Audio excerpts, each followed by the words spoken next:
there's this fabric on it. We're all like, oh my god. It's like a mushroom. You happy? Yeah, look at that. Isn't it lovely? So I'm gonna. Oh, I love it. Just put some tack. It's just everything you want. It's like Maybe Rosie and just take it Jim, You don't worry but about it, Jim.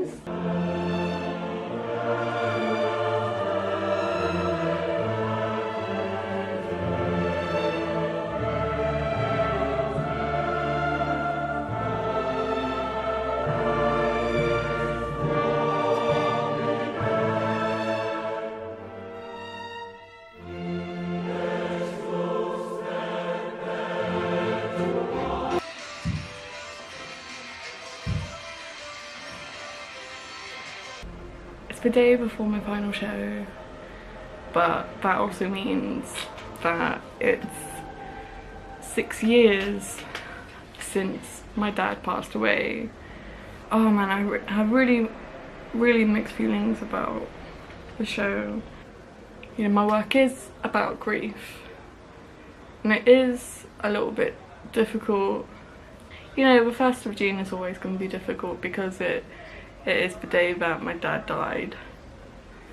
Things would have been a lot different if he was still around.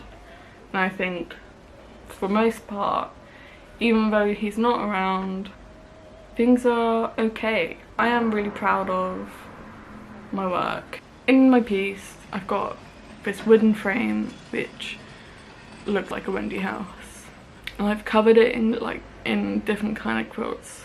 I think I've got about 6 quilts of varying colours. My grandma used to make me quilts, my mum has made me quilts, and to me it's just so homey and so nostalgic, it's so comforting. I wanted to use quilts because they're handed down, they are something that is passed from a loved one to another. A lot of the ones that I've used are handmade, it's so personal. This person has put so much time and energy into making this thing to keep you warm and keep you safe. Throughout my project I've been looking at the A's Memorial quilt, and I watched a documentary on it as well, and honestly, like, seeing them all laid out and kind of seeing the amount of grief and like emotion that has gone into these huge quilt panels. There's so many and it's so heartbreaking. I really wanted to bring that element of making after loss into my work.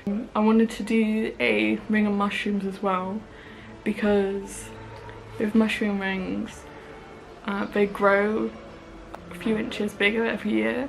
So I wanted that connection of feeling grief and having it like change each year and have it like develop.